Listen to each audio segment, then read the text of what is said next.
All in one channel. నేను మీ నారాయణ విజయవాడ. కళాయి పెట్టి కళాయిలో నూనె పోసుకొని శుభ్రంగా హీట్ ఎక్కేలాగా ఉంచుకోవాలండి. ఈ కళాయి మా పిల్లలు దేనికి పెట్టారో మీకు లాస్ట్లో తెలుస్తుంది. కామెంట్ చేయండి. అలాగే సబ్స్క్రైబ్ కూడా చేసుకోండి ఫ్రెండ్స్.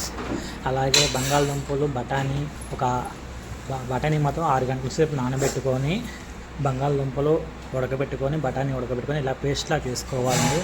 కనీసం 6 గంటల సేపు బఠానీ నానబెట్టుకోవాలి. ఇలాగే ఉల్లిపాయలు, పచ్చిమిర్చి, టమాటా కట్ చేసుకొని దోరగా వేయించుకుంటూ ఉండాలండి.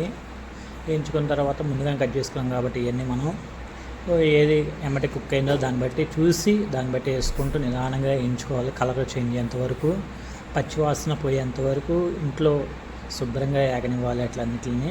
అలాగే ఒక్కొక్క దానికి కొంచెం ఆయిల్ సరిపోద్దా లేదా చూసుకుని పోసుకోవాలి.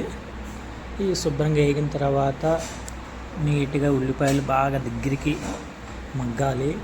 తగ్గిన తర్వాత ఉప్పు, కారం, పసుపు, ఇంట్లో తయారు చేసిన హోమ్మేడ్ మసాలా ఐటెం అంతా ఉంటుంది కదండి, మసాలాలు అవన్నీ మనం ఇంట్లో వేసుకొని కొంచెం ఇవన్నీ కలర్ కలిసేదాకా శుభ్రంగా ఉడకబెట్టుకోవాలి. అలాగే అల్లం వెల్లుల్లి పేస్ట్ కూడా కొంచెం తగినంత వేసుకొని శుభ్రంగా ఇవన్నీ వాసన పోయేదాకా శుభ్రంగా మగ్గేదాకా చేసుకొని శుభ్రంగా కలుపుకుంటే కొంచెం ఈ మాదిరిగా కలర్ వస్తుంది.